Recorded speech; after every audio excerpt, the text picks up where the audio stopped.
Hello, everybody. Oh, that is a fun circle around my head. I will leave that for a moment. Welcome to this webinar on Agentic AI in insurance. My name is Ian Barkin. I'm co-founder of Magentic, and I will be your moderator for today. So thank you for joining us. We've got a great session. I'm really excited about this one. We've really been looking forward to doing this one. We've got some great guest speakers, and I'm joined by my co-founder as well. So I'm going to begin briefly by giving you a little bit of a sort of a message from your sponsor, if you will, from us. I will share my screen and let's see if this actually works. And it does. So this is the webinar we are going to work on through. Those are our distinguished guests. You will get to meet them in a moment. But first, before we do, wanted to give you a little bit of background on who we are. So the Magentic team has spent the last 20 years helping leaders across multiple industries, including insurance, financial services, healthcare, effectively complex regulated spaces, to successfully understand, adopt, deploy advanced automation and AI technologies. And as Magentic, we're typically engaged by leaders who are experimenting with AI as a means to grow their business, scale headcount, or modernize operations. But often, because today is so noisy and hype-filled, and we'll touch on that in a moment, a lot of these operators and leaders can be overwhelmed by what's happening in the tech landscape. And so in a lot of cases, the impact of the investments in the projects just aren't landing. So our approach and our point of view, and really sort of backed by this 20 years that we spent in the space, is a little different. So we are different than traditional system implementers who come in and just configure and leave automations and leave. We're different than consultants who create beautiful PowerPoint slides and leave. What we want to do and what we've designed is effectively a relationship in which we do the work. We live the work with a client. We help to deliver both the service, and we optimize it as we do it. And so what that allows us to do is dramatically lower costs, often up to 40 or 50% lower than the traditional way that a particular scope is being delivered. We increase the success rate of AI adoption thereafter because we understand the process, because we've lived and breathed it, and we put the right tools in the right places at the right times. And then we stay with you so that we enable ongoing orchestration and support and sustenance of these of this sort of agentic operating model now. So effectively an outcome as a service. So that is enough from me on the sponsor message. Thank you for bearing with me, and thrilled to have you guys here. So on with the show. So we've got an action-packed session. We've got some really great experts who are going to contribute their lifetime of experience in the insurance space specifically. I am going to bring them on stage in a second so they can introduce themselves, because that's so important to me that you get to know them and who they are. So let me stop sharing, welcome my guests in a way that isn't so round and silly. And here we go. So I mentioned David Brain is my co-founder at Magentic. So David, thank you for joining us, and he will be answering questions I throw at him during the day. And then we're joined by Richard Smith and Andy Niver. So Richard, Andy, welcome to this this live stream. We will go in alphabetical order by first or last name. Andy, you can get us started. Please introduce yourself and share your background and what you're up to these days. Sure, thank you. Andy Niver, CNA Insurance. I'm responsible for our commercial and specialty operations for North America.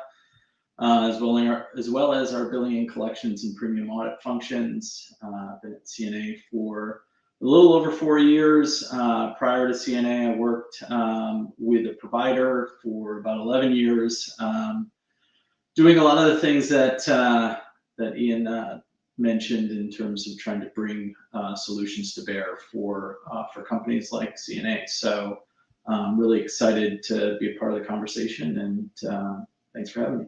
Outstanding. Welcome, Andy. And Richard. Yeah, thanks, Ian. Hey, everybody. Richard Smith. I'm Chief Product Officer at Verisk Specialty Business Solutions, which is a software arm of Verisk Group. My background's underwriting. I spent 10 years as a real estate underwriter, and I've spent the last 12 years in software, 9 of those years at Verisk. And I'm responsible for the business-led strategy of all of our products, which end-to-end across the insurance lifecycle. Outstanding. Welcome to the live stream. So let's move on and set the stage, and talk more about some of the things that we're seeing in the space. So first and foremost, as I said, everybody, I mean, you're under a rock if you aren't under pressure to have an AI strategy.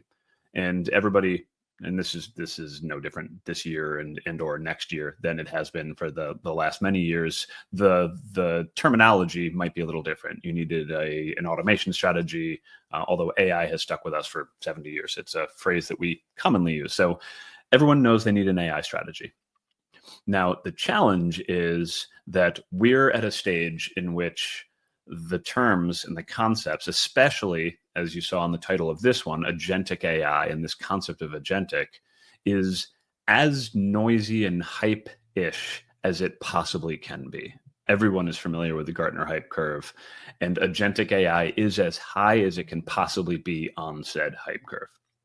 And it could not be higher. And so that's the reality that we face, as we all face, as there's a great deal of excitement, energy, and impetus to have AI strategies and to use what is new in the toolkit. And yet we also have to contend with the fact that the narrative around that toolkit could not be noisier and frankly more confusing. Now, another thing that we'd like to point out, and we've got frameworks that do this as well, but why not borrow one from McKinsey, is there is a spectrum of tools in said toolkit. There is never a single tool in this toolkit for this discussion. Different names for it, but in this McKinsey table, you'll see across the top, it recognizes robotic process automation, or sort of workflow automation, or more traditional automation as we consider it today. And then it also recognizes some of the more sort of complex machine learning and AI-oriented capabilities that now also fall into the large language models and the generative capabilities that we see so many people embedding in their existing product set or coming out with new products along those lines. So that's one element of this table that's worth considering, and we'll get into that when we start to have the discussion, is there's a spectrum of capabilities across this AI tool set. The other one is a breakdown of kind of the why. Why would you do this, and what would inspire an organization to start that research that the survey asked of earlier, to start to tinker and do pilots and start to look for ways to deploy this. It's not just to have new shiny things in an operation. It is either to reduce cost, reduce risk, to create some sort of increase in productivity and efficiency. There's one that also is involved in creating a better experience, customer experience, client experience, employee experience, et cetera. And then there's revenue generation. Is this helping us make more money, doing whatever it is we do better, more, faster, so that we can make more money? And so those are two different important elements to this. But ultimately, the point is, this is a complex, matrixed trend, further complicated by the fact that some of the vocabulary is just still so new and in many cases so confusing. And so this is very much in line with the way that we see things, just to sort of refer back to the whole magentic story of effectively there is no panacea, right? Agentic AI itself, all by itself, is not going to be the answer. The panacea, if there ever was one, is a measured multi-agentic model in which you're using great human talent, AI, or human agents, and great AI agents, AI talent, in a sensible hybrid. So you figure out how best to tap into the qualities and the capabilities of the people on your team, or the people that you can tap into, and the capabilities of AI, however and wherever it makes sense and is reliable and trustworthy at this time, given the capabilities that are there. And let's take this now forward. I'm really keen to kick off the discussion with our panelists, and from what we saw, from the information, and from the sort of the general state of adoption, and from the answers that people are giving, I'm going to start by framing the opportunity. So Andy, join me, if you will, and help me frame this opportunity within insurance. Obviously, the point of this webinar and your experience. What do you think, before we even get into AI, what are the most pressing challenges that insurance leaders face today? Well, that's quite a question. In terms of, from my perspective in the operations space, there's other issues in insurance relative to social inflation and other components that are out there. But from an operational standpoint, it really is first and foremost with the people, in ensuring we are enabling them with the right skills, training, tools to continue to progress and be more productive in their roles. And that might be through AI related type things. It might be through different types of training, but I think it starts with our people and continuing to make sure they're well equipped, especially in insurance, where we're seeing a lot of folks that are aging out of the industry, and we're bringing new folks into the industry. So it's making sure that we keep pace with what the expectations are for the different generations as well. Tremendous answer. On behalf of the human race, of which I am a member, it's compelling that you started with people, because too often it seems like some of the initiatives over the last few years have been, how do we do this without them? And so to start there and to point out the demographic evolution is critically important. That is a burning platform for any industry, and an important one. Now, that's the pressing challenges. Full disclosure, you and I have known each other for a long time. You have been a pioneer of AI and automation in insurance for a long time. You've seen the evolution of AI. It has certainly evolved and gotten better. Are there challenges that AI alone, you think, are just not able to solve? I think obviously you will sort of, by alluding to people, you're already there. But what are the things that we still are wishfully thinking that AI can solve for us, but insurance is complex and difficult, and we still need people? Yeah, I think ultimately it's about how you equip folks to be as effective at their jobs as possible, is kind of my starting point. But when we think about AI, agentic AI, these types of concepts in insurance, especially in the US, is a highly regulated industry, especially where we predominantly sit in the admitted markets. You have a lot of limited flexibility as to how you can deploy things in a way that provides the right level of transparency, trust, documentation. I think the technology of where it is today is pretty nascent to what might be required in the future for something like that. But right. For us, the way we think about it is just ultimately how do we use these tools and new technologies to advance the people's capability to be either more efficient or effective at what they're doing. And that's kind of our starting point in how we think about it. That's great. Thank you. Okay, so we've said agentic. We said it in the title. You've just used it. I've said it too many times. So before we go any further, David, can you give us a primer so that we're all on the same page? Just because, again, it's hypey, it's noisy, it's at the top of that hype curve. How do you define agentic AI? And I guess second half of question is how's it different than the traditional automation that we've been talking about for years? Absolutely. Well, look, I'll do my best, but as with any new hype, it's all things to all people. But let's try and break down and put some reality around it. So agentic AI marks the next generation of automation.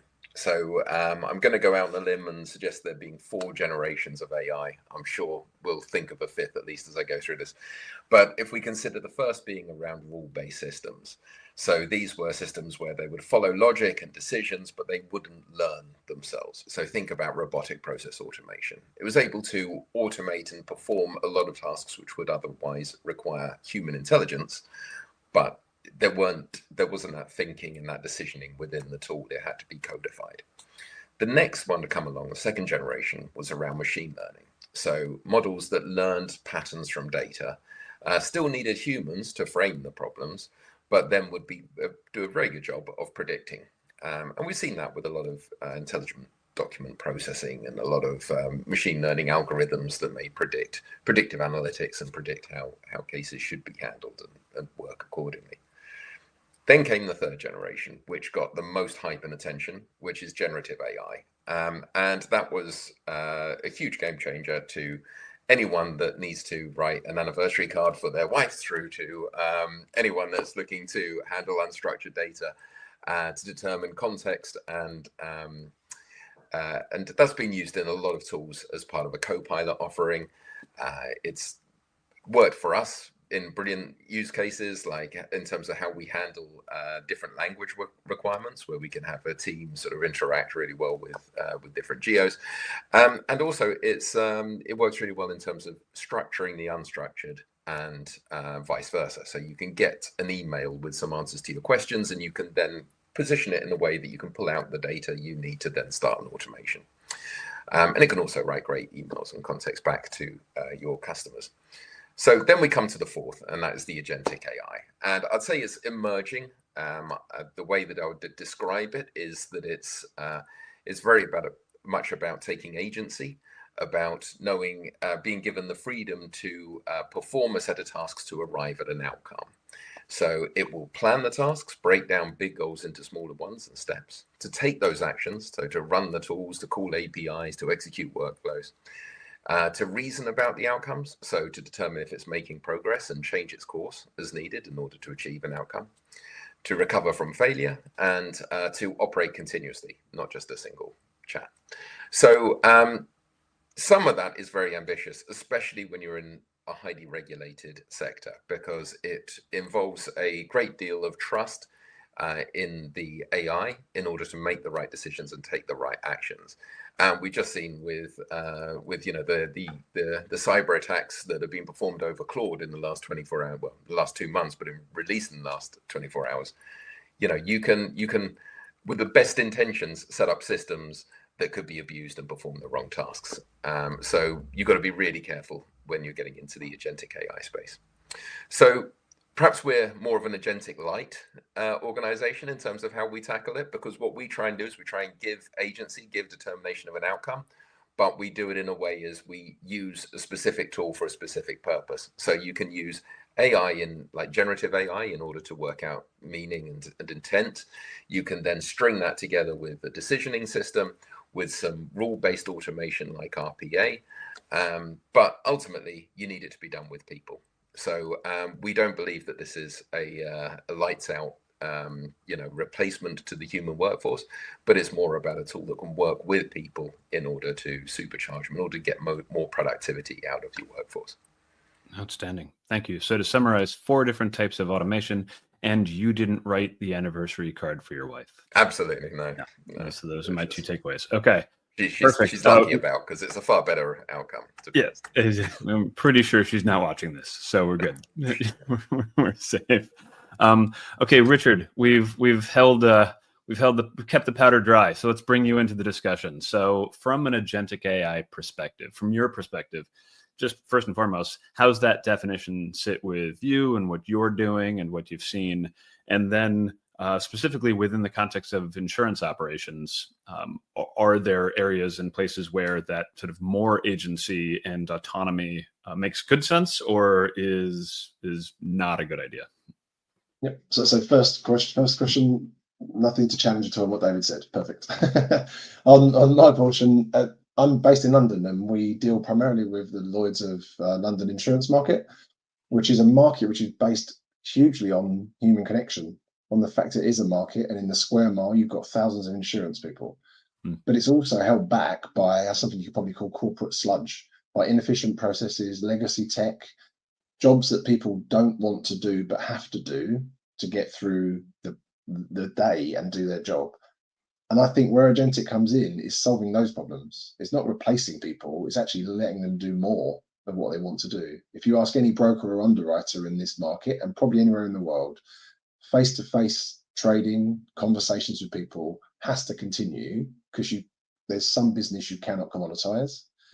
Where agentic can help, it is removing that unnecessary work, that work that just is difficult and challenging. And it's where we're seeing the most value in our market as well. There's people doing really small use cases. People obviously focus on data extraction, data summarization, which is key. My view is that that's a big area that could be standardized and commoditized across the globe anyway. So we're trying to focus on the things that are specific insurance process areas of attention. Outstanding.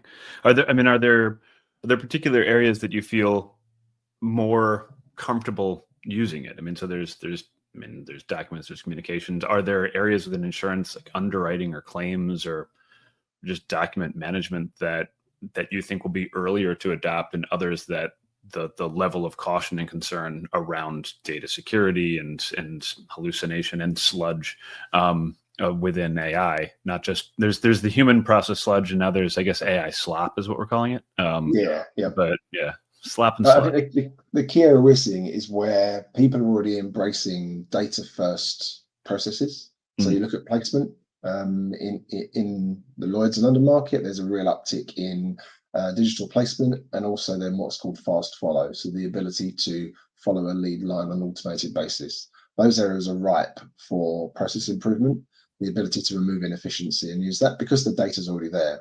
And if you haven't got the data, you can do nothing with it. And that point where the broker and the underwriter interact and they're trying to confirm those lines, anything you can move to expedite that process helps the ultimate insured, as well as allows those people to differentiate. And that's the area we're focusing, and we're seeing the most focus in our market. Interesting. Okay, so Andy, do you agree? Are you seeing it differently? Are there other areas where as a grizzled insurance operator, where it's having more impact, or you wouldn't dream of using it yet? I think the concept of taking all of that complex data, especially in the, as Richard mentioned, kind of the touch point between the broker and the underwriter, in the submission side, when requesting an endorsement, whether it be an exchange from a billing standpoint, those exchanges of information are opportunities, and are generally highly unstructured right now. 100% email based, typically. It's I'm looking for this. Here's my 4 or 5 attachments with a bunch of stuff, and here's what I'm looking for. And so it's an opportunity, but it's a complex one, which requires a lot of nuance in understanding how you are able to summarize that information in a way that you can do that as effectively as possible. Yeah. Where we look at things often is, in the case of requesting a risk for a limit, $1,000 limit is very different than $1 million limit. So making sure that the quality of understanding what that information is very important. So how do you maybe summarize that information so that an individual can confirm to take that forward and have a thoughtful process, right. Where it's more of a risk-based decisioning around how you integrate a human at the right points. And but to Richard's point, those are the opportunities, those touch points that I think are where ourselves and others are looking to utilize this technology, specifically from an unstructured standpoint, because that's where a lot of the data is, at least in the U.S. marketplace. Interesting. Okay, so I'm going to ask a blunt question. So I've had the privilege of working with BFSI organizations throughout my career. Insurance uniquely as an industry is very proud of its vocabulary and its in its staid traditions and its resistance to evolution and change sometimes. You have tried to put in standards, right? You've put in Accord and other standards that seem to standardize and yet not standardize most communications. And a lot of what you just described hinges on some degree of evolution from where insurance is today to actually align on and create standards. Is the industry up for it? And I'll throw this both at Richard and Andrew. You guys can fight to whoever answers it. Yeah. My viewpoint is, I wish, but no, is the answer to your question. Yeah. And you'll see it specifically in the growth in the E&S space. Okay. So excess and surplus in the US is growing at an exponential rate. And what that means is completely unstructured, not standard, away from Accord.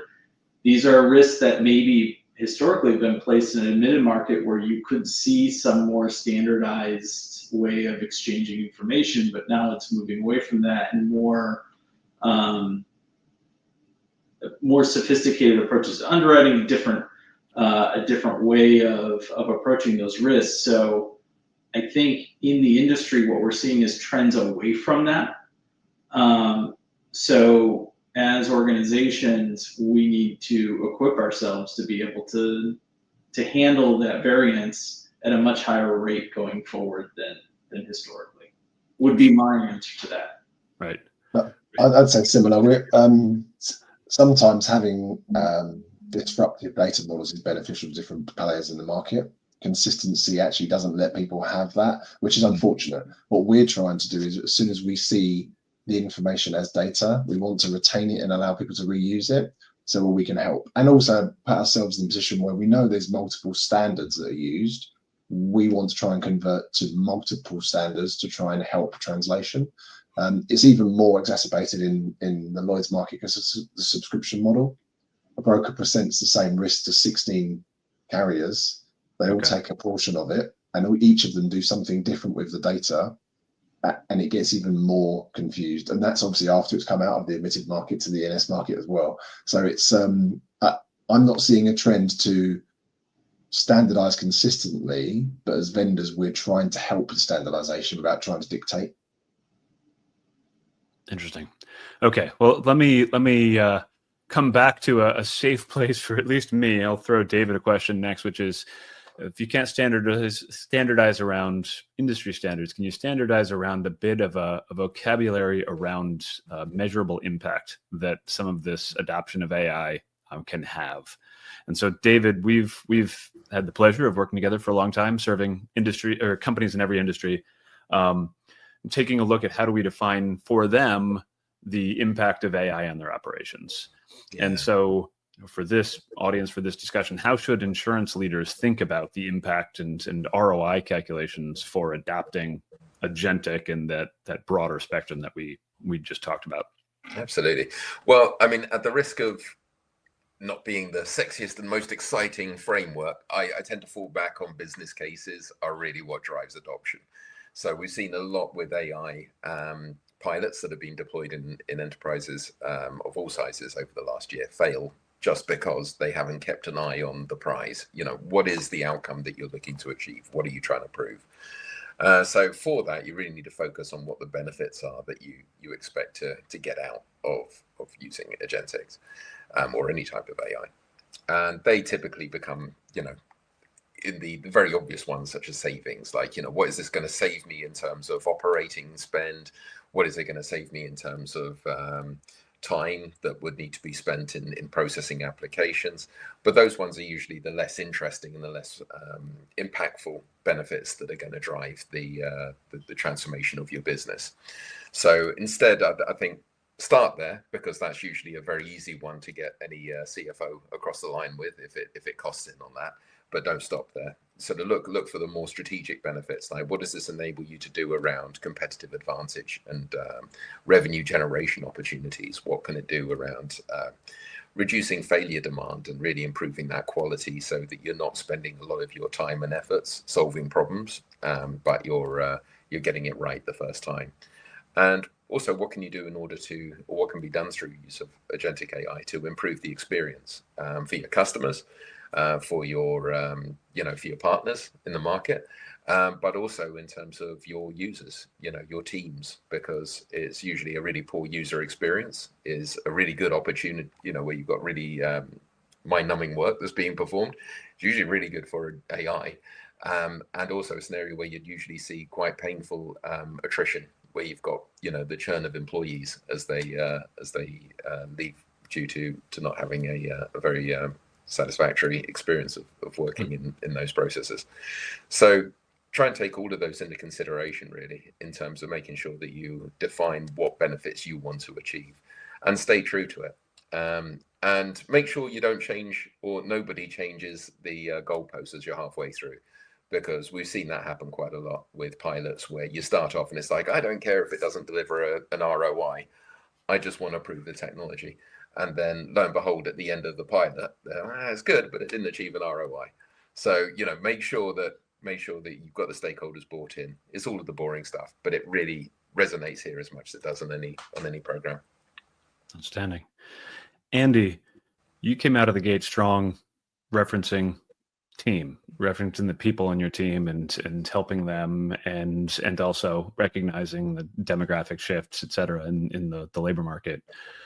But you've also been spearheading innovation and adoption of AI and automation for years and years.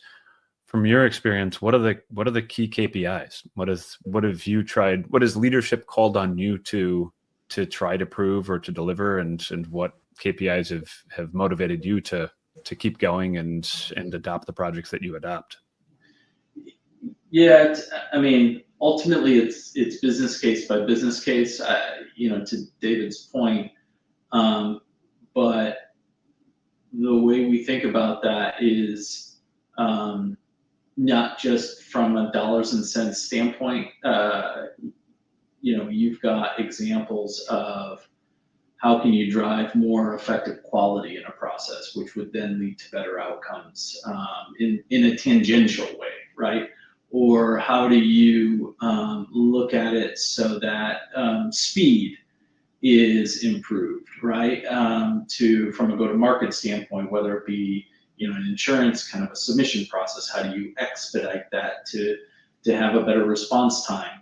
That value is going to be demonstrated in repeat business, or retained business, or other opportunities that are very hard to kind of directly pinpoint from a dollars and cents standpoint. But if you're focused on kind of both sides of the coin of efficiency versus effectiveness, how do you look at those two different angles? And if effectiveness is what you want to accomplish, with it, quality, speed, all the different more intangible things, how do you anticipate those influencing other metrics and then measure those in parallel? Because what we found is, we can improve a process and make it a lot faster, this piece of the process, but it needs to impact the broader set of activities around it. So, if I turn something around faster to somebody, but then it sits on their desk for 2 days, did I actually make an improvement? So it's really important about setting up those measurables and what you're trying to accomplish, and getting to things that will drive real value.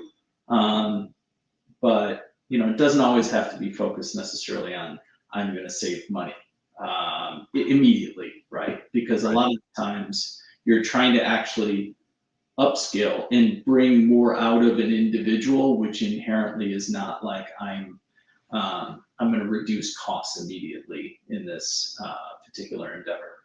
Right. Okay. I have to say that example of improving a component of an end-to-end process, but it having minimal impact just because it still faces other throughput yield challenges upstream, downstream, is brilliant. And especially in the agentic AI space, where we seem to be really atomizing every process down to where can we be using LLMs and various other components in each discrete step. You've got some sort of nuclear powered high performer task level activities happening within an end-to-end sequence or process that still might be very antiquated and really constrained elsewhere. So you've got like all sorts of heat here, but no light coming over. I really like that example. I'd say that resonates perfectly with me as well. So it's just anecdotally, but we're looking at jobs to be done as a principal and saying actually end to end. We're lucky enough to have brokers, underwriters, pricing, claims, placement in our portfolio. And we've actually had a carrier client come to us and say they want us to work with one of their service providers and understand their end-to-end process and all touch points, to then look at any small areas where they can make a difference. And that's really refreshing for us to see, because it's someone who's offering up a solution for themselves where we can help, but we don't know their problems. And it's a really refreshing thing to see people coming to us and having those conversations. That's tremendous. And I was going to hand the mic over to you, Richard, just to ask your perspective on, what are the examples of impact that you propose that you can deliver? What's even the timing behind it? Is there a time scale? I mean, obviously, there's messages around the speed to value on this. What are you generally seeing in the space as far as the impact of automation of any sort on insurance operations? In speed and time to benefit, I think depending on what you're measuring, as Andy said, you could probably get benefit almost immediately as long as you put the requisite security and processes around what you're doing. There's real added value you can put into your business. But we're seeing a distinct split at the moment between what our broker clients are looking at, and we're a heavily broker-led market outside of the US. Because they're looking at competitive advantage. A lot of them are going heavily digital, trying to do data first. And in that equation, data becomes really powerful for them. And then they can add real value to their insured. But they don't really have to have a concern about what the carrier does with that. The carrier side, we're seeing how they write better risks. So they're not necessarily focused too much on speed in the large specialty complex market. Right. They want to underwrite the right risk. And a lot of that comes down to summarizing data. One thing we're not getting anywhere near is decision making. We're just trying to say to clients, we know that how you use our software. We think there's a place where we can add value for you, and it's here. But then also opening up a framework where if they've done things themselves, created their own agentic, worked with people like yourselves and created solutions, we'll allow them a framework to embed it in the solutions as well, because we're not a LLM expert, we're a software provider. We're just looking at where we think value can be added. But it's quite interesting for me as an ex-underwriter to see that distinct split, a distinct perspective of where value's added. And the brokers leading that charge in digital data first, right, and a lot of the market being forced to follow suit, which is a good thing. It's just being led from a different perspective. Right. The interesting theme, and I think David and I resonate with this heavily as well, is the experts, the domain experts. Andy, will use you as our example. You know what you need, the challenges you face, the frictions you endure, and the outcomes you're trying to achieve. And the nice thing about some of the evolution of these technologies is they're getting a little easier for us to sort of prototype and think through what it is that we'd like to see happen. And then some of the capabilities really are enabling us to prototype and maybe put into action a broader, more holistic automation than ever before. So it's an exciting, but also it's an exciting time that requires a level of digital quotient within the team to understand the tools available, the cautions, the guardrails, and the limitations, especially, again, alluding back to just all the hype and noise in the space. I will invite anybody who is listening to contribute questions to the LinkedIn form. We've got one question that I would be remiss if we moved on to the next section without addressing. It's Joseph Gali had asked, and I'll throw this out to the whole panel. The question is, what's the most overlooked outcome to measure when evaluating agentic AI, especially beyond cost savings and cycle time? So beyond cost saving cycle time, what's the most overlooked outcome? I'll jump in with perspective. I think it's the implications on your employees and your team, because you can easily jump in and have fun with things, but you don't think about how it's going to be embedded or perceived. Mm. And I think is that how does it fit into your operations? It is something that we see overlooked quite a lot. Perfect. So sort of change readiness and experience in general as far as, okay. Yeah, just to echo that point, I think, and I nailed it. I mean, the quality and stuff, but that all plays through into the same things of speed and cost. But I think experience is really important. But I think to Richard's point, is also one of the most overlooked areas that needs to be considered in terms of how do you successfully deploy and make changes, is that experience. Because I think quite often the team is usually left behind on a deployment. So, you know, the focus is on the tech, but not so much the people that are using the tech. And that can lead to changes in culture. So it's got to be really, really carefully managed. Well, this sets me up for the last category I wanted to discuss with you guys, which is leading change and building readiness. So thank you everybody for a perfect segue into the final topic. But ultimately, resistance to change has long been one of the hindrances, one of the frictions that's enabled organizations to evolve, and industries, frankly, to evolve. And so given that, and given the sort of the supercharged capabilities and powers of the agentic toolkit these days, and David, I'll throw it back to you just to kick us off. But, you know, as you said, leading change is important. How should companies look to do that? What are the key levers and elements that they need to emphasize? Yeah, what strikes me is that going through all of the different waves of AI, as we mentioned, the key theme in all of those projects is where the technology or where the projects tend to fail is not so much on the technology, but it's on, did we get the requirements right and enough understanding? Did we manage the change with the team and the people, and did we manage the benefits? You know, once we went to achieve an outcome, did we actually follow it through and make those changes to our business to realize those benefits? And quite often is those three things where things go off the rails. So I think having a strong approach to all three is going to be really important. One of the things that we've done actually in our business, which has led to like an unlocking of huge amounts of success for our clients, is historically we would do this more as a service, you know, like a system implementer. It's a case, if you want some AI, we'll jump on a few calls, you tell us your requirements, we'll go off and build something, you'll say you're happy with it, you'll test it, we'll release it. But what was happening was that the change management wasn't really going through. The benefits realization wasn't therefore coming because there wasn't changes in the team structures that meant you could really unlock the benefits, or in terms of how it's deployed with your customers. And quite often what we were asked to provide didn't actually match what was needed. So, so what we've put in place is a living lab, which is really about how we take the processes, put them into a controlled environment, run that in order to really determine the requirements, and to also enable us to make the changes in a very controlled way, which then releases the benefits.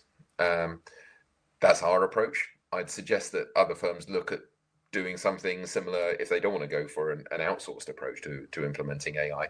Look at how that can be applied in your organization. Make sure you've got strong frameworks, that you've got a great project team and a great change team. Make sure you're really putting the people at the heart of the process and the changes, and make sure you follow through. You know, don't sort of, you know, go weak halfway through, start to sort of, relax the targets or delay the deadlines or put off the changes, because then that leads to just a dilution of the benefits, and then that affects the company's appetite to keep going. Nailed it. Andy, you've been a champion of change and running major initiatives throughout your career. What's your hierarchy? Where do you start? Yeah, I think David kind of nailed it on making sure you've got a clear sense of the benefits, and also how you communicate that to the individuals involved in the change. You know, everybody, you know, the what's in it for me is real. You know, what is the change? How will it impact me, my day-to-day? You know, Richard made a comment earlier, which I think is spot on about, ultimately we want to enable, whether it be an underwriter, a broker, or whomever, to go out and do what they are best at doing, as much as possible. So in most of these use cases, it's really unlocking that time or unlocking that experience. And those are those folks or other people, whether it be on the underwriting side or on an operations side or wherever in the claims side, ensuring that they understand how that does that for them. And then also to engage them in a way that they will be providing feedback through the process of how that is either happening or not happening, so that you can continue to make it better and understand where you need to make changes, where things are falling down, ultimately with the pursuit of success, right? And as much as you can engage those folks on the front lines that are actually doing the work, you will have more and more success, because they're the ones that really will unlock value in any sort of change or implementation. Right. And being on the front line, they're the ones who are closest to the problems or the opportunities as well. They're the ones who are closest to the frictions. They're the ones who, throughout our professional services careers, we have some hilarious anecdotes of client leadership telling us that there's very little we could ever tell them about their business because they know everything that goes on. And then, within a day, we come back with these funny stories of just contortions that are made by the team to make things actually run because the systems are just so bad or slow or disconnected or just copious. And so don't have any of those yet. Yeah, that's right. No, not you. Richard, I'll give you a final word on change. There's one question that's come through that's inspired me, so I'll build on that, and then we'll move on to wrapping this wonderful session up. I just reiterate everyone else said, and even the question that's around what people should do to embed it. It's all about why and incremental benefit. So working in product, we're all about, we don't want things to be seen as an IT project. We want things to be seen as business value. If you can tell people the story of, we're doing this because this means you to your business or your life, and here is the first phase, which is added value. We know we're a software vendor, so we try and work with partners who have a different relationship with the client, so we can have a holistic conversation saying, we'll do what we do, build software. Some of us have got business experience, but we're not practitioners. And get someone who can help you embed it in your system, in your process, because there's nothing worse than a great idea. Assuming our ideas are great, that don't make it through to the people it's meant to get to. It is a waste of everyone's time. So that's reiterating what Andy and David said. It's all about the why it matters to the person you're delivering it to. Beautifully put. So the question I alluded to, Edward Vandenberg asked the question: are you or will you engage your CFO? And I can't help but want to take this myself, and then others can weigh in. But interestingly, the CFO traditionally, at least in my experience, was the gatekeeper and the purse string guarder. And more and more, it's really exciting to see that the CFO is seen as a true champion of change and somebody who can really spearhead and drive it, because of their remit and their view holistically over an organization. So David and I are doing some really interesting projects effectively with the office of the CFO to look at how do you drive truly holistic, end-to-end meaningful change powered by AI, any form of it, all forms of it, and with the stakeholders that the CFO can bring to bear. So I think the answer to the question is you should engage with your CFO early and often, and CFOs now are in a real prime position to be true champions of this next evolution of operating change. We see it. We work with them closely, and others have a great opportunity. So I don't know if anyone else has anything to add in regards to the role of a CFO in this era of agentics. Yeah, I would wholeheartedly agree with you. They are a partner like the rest of us in executing the business strategy that's set forth. And as we just articulated about a project, you have to have a pretty good why. That why is probably connected to your strategy, so there's no reason why they aren't supportive to try and help move that forward. And they will be a strong partner in understanding all the benefits and everything that will holding, being a good accountability partner at the end of the day. Did you get what you were expecting to get? Right. And that's how you should, engage them. And yeah, they're a great partner for us, and I think they should be one of your first calls. That's outstanding. Well, I will let a second question from Joseph Gali, who wins on the Great Questions competition. He asks, and I think this is a great way to take us out. If you had to advise teams within insurance companies on one thing to change in their approach tomorrow to increase the success rate of AI initiatives, what would it be? And so this really is a great way for us to sort of looking forward. What sort of guidance do you, Richard, Andy, have as far as peers of yours in the industry? What should they do as soon as they hang up here, and as soon as they go back to engaging with their teams and sharing what they've learned and looking to be the champions of this evolution in their organizations? I'm happy to go first, and this isn't. I don't think this relates specific to Agentic. It just relates to change. Forget what you do today. Think about what you want to be tomorrow, and work out a plan to get there. But because if you just try and jump ahead, it's that destination and the why again. Small steps, and with Agentic, it's even more important because people will be nervous. Perfect, Andy. Yeah, I think to Richard's last point there, start small somewhere and build confidence in the team, the technology, the approach, and build upon it, because that will build momentum to continue on in different ways and forms. And don't try and do too much up front would be my advice.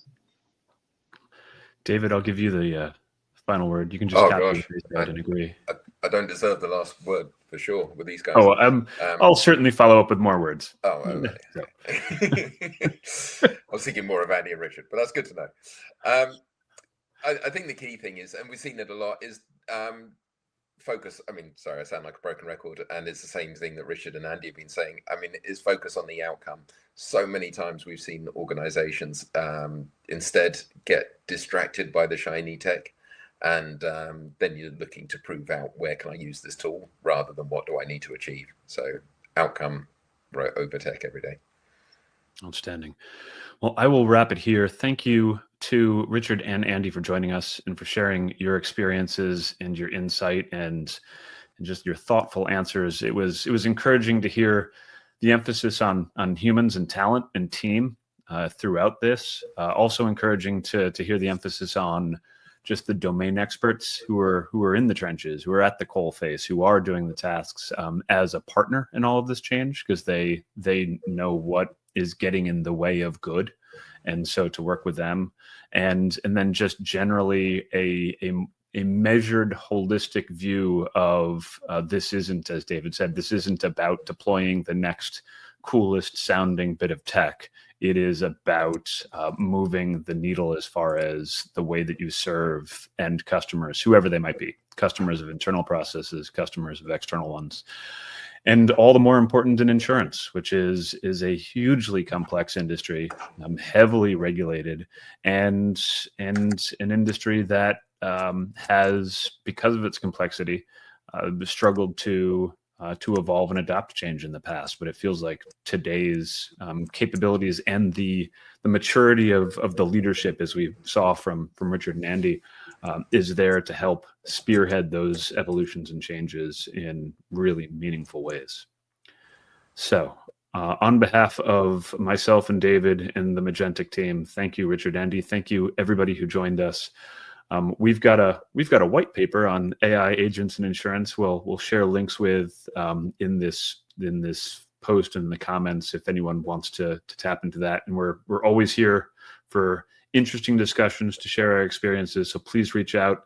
Please follow Richard and Andy on LinkedIn. They are experts and visionaries you should be connected to.